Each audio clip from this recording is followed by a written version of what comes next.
భారత పార్లమెంట్లో కేంద్ర హోంమంత్రి అమిత్ షా ప్రవేశపెట్టిన 3 బిల్లులపై రాజకీయ రచ్చ నడుస్తోంది. తీవ్రమైన నేరారోపణలతో అరెస్టై వరుసగా 30 రోజుల పాటు నిర్బంధంలో ఉంటే ప్రధాని, సీఎంలు, మంత్రులను పదవి నుంచి తొలగించేందుకు వీలు కల్పించే 3 బిల్లులు అమిత్ షా ప్రవేశపెట్టారు. వీటిపై ప్రతిపక్షాల నుంచి పెద్ద ఎత్తున నిరసన వ్యక్తమవుతుంది. ప్రతిపాదిత బిల్లులు రాజ్యాంగం, సమైక్యవాదానికి వ్యతిరేకంగా ఉన్నట్టు ఆరోపించాయి. అయితే ఈ బిల్లులు హడావుడిగా తెచ్చారనే విమర్శలను అమిత్ షా తోసిపుచ్చారు. వాటిని జాయింట్ పార్లమెంటరీ కమిటీ పరిశీలనకు పంపనున్నట్టు ప్రకటించారు ఆయన. भारत के संविधान का संशोधन करने वाले विधेयक को पुनर्स्थापित करने की अनुमति दी जाए। महोदय, मैं प्रस्ताव करता हूं कि जम्मू कश्मीर पुनर्गठन अधिनियम 2019 का संशोधन करने वाले विधेयक को पुनर्स्थापित करने की अनुमति दी जाए। महोदय, मैं प्रस्ताव करता हूं कि संघ राज्य क्षेत्र शासन अधिनियम 1963 का संशोधन करने वाले विधेयक को पुनर्स्थापित करने की मंजूरी दी जाए। भारत తీవ్ర నేరారోపణలతో అరెస్ట్ అయినప్పుడు ప్రధాని సహా కేంద్ర మంత్రిని, ముఖ్యమంత్రులను, రాష్ట్ర మంత్రులను పదవి నుంచి తొలగించేందుకు ఈ బిల్లు అనుమతిస్తోంది. కనీసం 5 ఏళ్ల శిక్ష పడే నేరానికి పాల్పడి అరెస్ట్ అయి 4 రోజుల నిర్బంధంలో ఉంటే 31వ రోజున ఆటోమేటిక్గా వారి పదవి పోయేలా నిబంధన చేర్చారు. వాళ్ళంతట వాళ్ళు రాజీనామా చేయకపోయినా కొత్త నిబంధనల ప్రకారం పదవి కోల్పోతారు.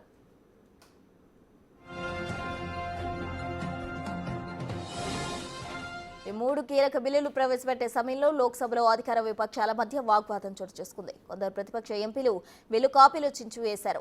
వెల్లోకి దూసుకెళ్లి నినాదాలు చేశారు. గుజరాత్ హోంమంత్రిగా ఉన్న సమయంలో అమిత్ షా అరెస్ట్ అయిన అంశాన్ని కాంగ్రెస్ ఎంపీ కేసీ వేణుగోపాల్ లేవనెత్తారు. దీనిని అమిత్ షా ఖండిస్తూ అరెస్టుకు ముందే నైతిక కారణాలతో తాను రాజీనామా చేశానని, కోర్టు నిర్దోషిగా ప్రకటించాకే ప్రభుత్వంలో చేరా అని తెలిపారు.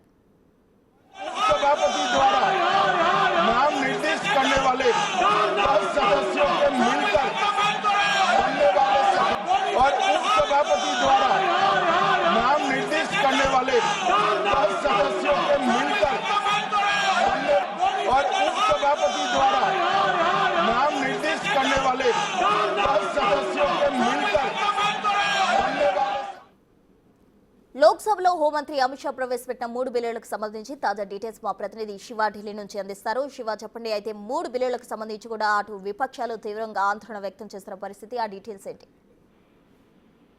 రైట్, ప్రస్తుతం పార్లమెంట్ వర్షాకాల సందర్భంగా నిన్న కేంద్ర హోంమంత్రి అమిత్ షా 3 కీలక బిల్లులను ప్రవేశపెట్టారు. ఈ 3 బిల్లులను కూడా విపక్ష పార్టీలు తీవ్రంగా వ్యతిరేకిస్తూ పరిస్థితి కనిపిస్తుంది. దీనిలో ప్రధానంగా 3 బిల్లు ప్రధానమైన బిల్లు ప్రజాప్రతినిధుల సంబంధం, మరి ముఖ్యంగా ప్రధానమంత్రి, సీఎం, కేంద్ర మంత్రులు వీరికి సంబంధించి ఏదైనా నేరం చేస్తే కనుక ఏదైనా అరెస్ట్ అయిన 30 రోజుల తర్వాత ఆటోమేటిక్ గా వారి పదవి అనేది క్యాన్సిల్ అవుతుంది. ఆ పదవి నుంచి వారు వైదొలుగుతారు. వారు రాజీనామా చేయకపోయినప్పటికీ కూడా ఆటోమేటిక్ గా ఆ పదవి అనేది పోతుంది అనేది ప్రధానంగా నిన్న పెట్టిన బిల్లు యొక్క సారాంశం. దాన్ని బట్టి అధికారంలో ఉన్న పార్టీలు ప్రతిపక్ష పార్టీలపై కక్ష సాధింపు ధోరణితో కావాలని అరెస్ట్ చేసే అవకాశం ఉంటుంది. కాబట్టి ఈ బిల్లును మేము వ్యతిరేకిస్తున్నాం అనేది విపక్ష పార్టీలు చెప్తున్నాయి. అంటే 30 రోజుల్లో జైల్లో ఉంటే ఏ సీఎం అయినా, పీఎం అయినా పదవి కోల్పోవాల్సిందేనా అనే ప్రశ్నలకు నిన్న సమాధానం ఇస్తూ నిన్న ఒక బిల్లును ప్రవేశపెట్టారు. కానీ ఈ బిల్లు ప్రవేశపెట్టే సందర్భంలో అమిత్ షా బిల్లు ప్రవేశపెట్టుండగా విపక్ష పార్టీలన్నీ కూడా ఆ ప్రతులను చింపేసి అమిత్ షా మీద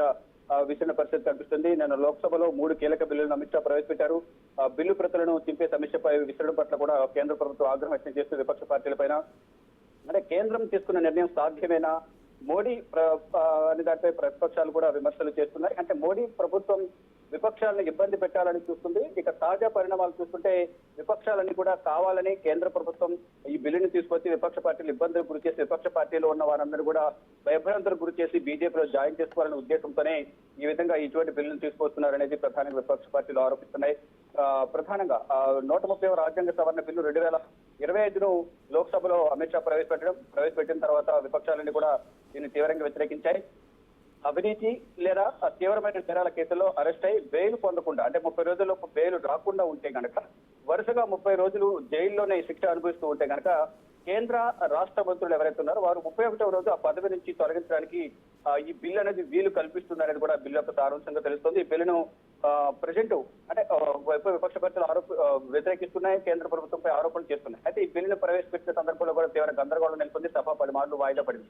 మళ్ళా నిన్న సాయంత్రం 5 గంటలకు ప్రారంభమైనప్పటికీ కూడా మళ్ళీ ఈ రోజు వాయిదా వేశారు. ఉదయం 11 గంటలకు మళ్ళా పార్లమెంటు ఆఖరి రోజు సమావేశాలు, వర్షాకాల సమావేశాలు ఈరోజు మరి కష్టపట్లో ప్రారంభం కాబోతున్నాయి.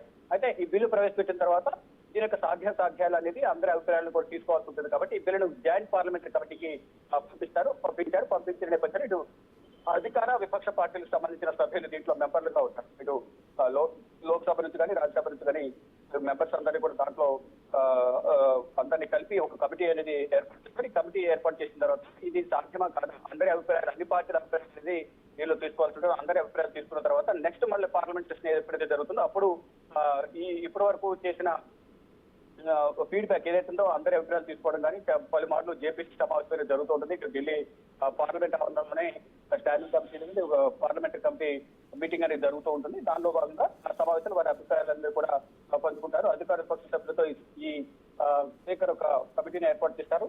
ఇక మొత్తం నిన్న ఏదైతే బిల్లు ప్రవేశపెట్టిన సందర్భంగా విపక్ష పార్టీలన్నీ కూడా తీవ్రంగా వ్యతిరేకించాయి. దీంట్లో కేసీ వేణుగోపాల్, కాంగ్రెస్ పార్టీ మద్దతుగా వ్యవహరించారు కేసీ వేణుగోపాల్, అంటే ప్రియాంక గాంధీ, ఎంఐఎం అధినేత అజదుద్దీన్ ఓవైసీ సహా పలువురు ప్రతిపక్ష నాయకులను తీవ్రంగా విమర్శించారు. గతంలో గుజరాత్ హోంమంత్రి కూడా సందర్భంలో కూడా మీరు అరెస్ట్ అయ్యారు అనేది ప్రధానంగా కేసీ వేణుగోపాల్ ప్రస్తావించారు. తర్వాత నేను అరెస్ట్ అయిన తర్వాత అది నిర్దోషిగా బయటకు వచ్చిన తర్వాతే నేను మళ్ళీ పదవి చేపట్టాను, అరెస్ట్ అయిన తర్వాత నేను వెంటనే రాజీనామా చేశాను అనేది కూడా ప్రధానంగా ఇటు అమిత్ షా కూడా కేసీ వేణుగోపాల్ వ్యాఖ్యలకు కౌంటర్ ఇచ్చే ప్రయత్నం అయితే చేశారు.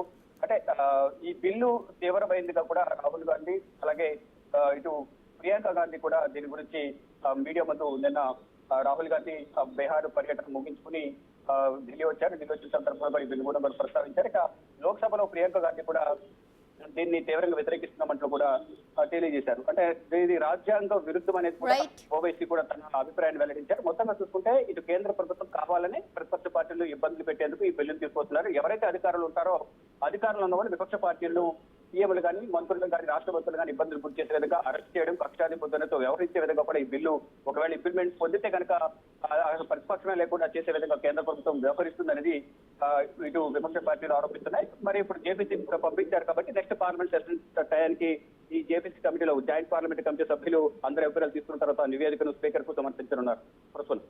Right Shiva, thank you.